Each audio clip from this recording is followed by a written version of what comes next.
இதுவரை இந்த ஆதிராவர் நலத்துறை தவிர எதுவும் கொடுக்கல. கேட்டா உங்க அண்ணன் ஆராசாவுக்கு நாங்க மத்தியில் அமைச்சர் கொடுத்தோம்ன்றோம். இங்க என்ன கொடுத்தீங்கிறதான் பேச்சு.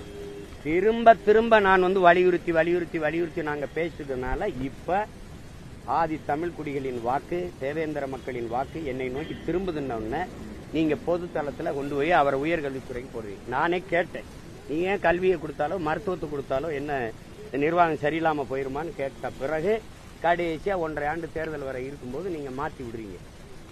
உளமாற நீங்க செய்யறதா இருந்தா உங்க அப்பா 5 முறை முதலமைச்சராக கொடுத்துருக்கோம். இல்ல நீங்க பதவி முத ஆட்சி அமைக்கும் போதே கொடுத்துருக்கோம். இப்ப எங்க ஐயா கண்ணப்பன் எடுத்துக்கிறீங்க, நல்ல நிர்வாகி, எல்லாருக்கும் தெரியும்.